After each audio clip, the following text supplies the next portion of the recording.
Hey everyone, today we have Jesus' trial. Meanwhile, the chief priests questioned Jesus about his disciples and his teaching. Jesus answered, "I've spoken openly to the world. I've always taught in synagogues and in the temple where all the Jewish people gather. I said nothing in private. Why ask me? Ask those who heard what I told them. They know what I said." But after Jesus spoke, one of the guards standing there slapped Jesus in the face. "Is that how you would answer the high priest?" he asked. Jesus replied, "If I speak wrongly, testify about what was wrong. But if I speak correctly, why did you strike me?" The Jewish leaders led Jesus from Caiaphas to the Roman governor's palace. So Pilate went out to them and asked, "What charge do you bring against this man?" They answered, "If he'd done nothing wrong, we wouldn't have handed him over to you." Pilate responded, "Take him yourselves and judge him according to your law." The Jewish leaders replied, "Well, the law doesn't allow us to kill anyone." This is so that Jesus' word might be fulfilled when he indicated how he was going to die. All right, so let's go over the steps of Jesus' trial here. They question him about his teaching when they really already know what he said. That's why they're mad at him in the first place. They use physical abuse in response to his honesty. He's taken to another authority that they think can do their dirty work. And when this authority asks about charges, they just say, "Well, why else would we bring him if he hadn't done something wrong?"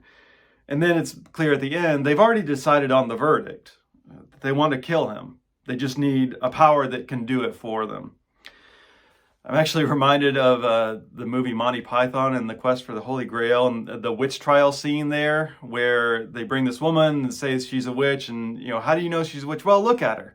And it turns out they've dressed her like this witch. And it's a silly scene and doesn't seem appropriate here, but I mean, that's how much of a farce this scene here in John's gospel is.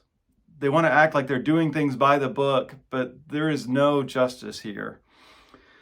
And so really it's infuriating, right? And especially because real harm still happens in the same way, the same sort of injustices.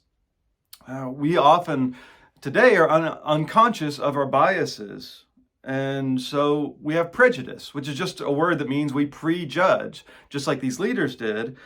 We judge ahead of time what someone is like and what they deserve based on our assumptions about them or their group. I think Jesus goes through all of this so that when others experience unfair trials, they know they're not alone. He is in the right here, and he has the power to stop this. But what about today? What will we do with the power that we have to stop similar sorts of injustice? Religion wielding the power of the state is a deadly combination. It's a story of Jesus. Unfortunately, it's a common story through history. Like these religious leaders turning to powers that are actively oppressing them instead of the one who's trying to set them free so they can just murder a scapegoat. Jesus' death was meant to expose this lie, this evil. So, what will it actually look like for us to join in his work?